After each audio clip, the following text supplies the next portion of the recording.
Good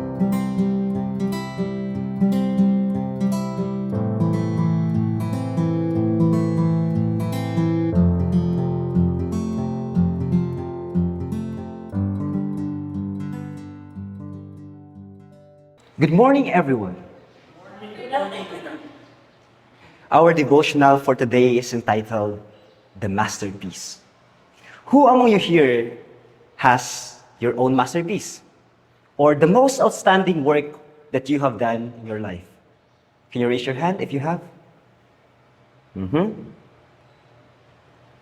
Did you know that God has His own masterpiece too?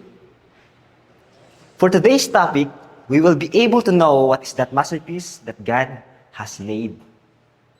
That's exciting, right?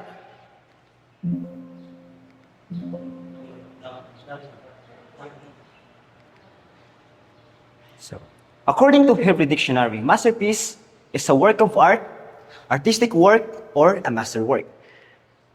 Merriam-Webster Dictionary says, masterpiece, a work that done with a great skill, especially a supreme intellectual or artistic achievement. Who familiar with this painting? Yeah. That painting is a masterpiece of Vincent van Gogh, one of the most famous painting in our history. And second, who is familiar with that painting? You're not familiar? That painting is painted by one of the famous painter in our history. Who knows about Juan Luna? That was the painting of Juan Luna past 130 years ago. It was been lost, but after 130 years ago, it been given to the government again. How about that? Are you familiar with that? Yeah, that painting is Mona Lisa by Leonardo da Vinci. Our key text for today can be found in Psalms 119, verse 73. Thy hands had made me and fashioned me. Give me understanding that I may learn thy commandments.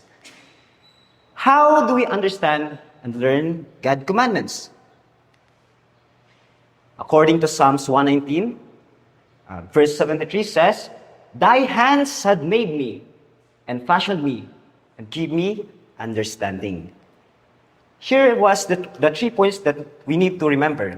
First, God created us. And Genesis chapter 1 verse 27 says, So God created man in His own image. And the image of God He created him, male and female, He created them. So, the masterpiece that I've been talking about earlier is us human. We are the masterpiece of God. We are the only species that He made with His own image. Second is, God is the source of our understanding. In Proverbs 1 verse 7 says, The fear of the Lord is the beginning of wisdom. What is the meaning of fearing the Lord according to the scripture? In Deuteronomy 10 verse 20 says, Thou shalt fear the Lord thy God Himself, thou serve, and to Him shalt thou cleave, and swear by His name. And 1 Samuel chapter 12 verse 24 says, But be sure to fear the Lord and serve Him faithfully with all your heart. We should serve the Lord, our God, with all of our heart. Yeah. Fearing the Lord thy God means loving, serving, and holding fast to the Lord in response to all the wonderful and gracious things He has done for us. So, our point number 3 is, God can make us learn His commandments. On Philippians 4, chapter 4, verse 13 says, I can do all things through Christ, which strengtheneth me. So that means that we can learn by Christ. Through Christ, we can do all things, even in studying, learning, and other things that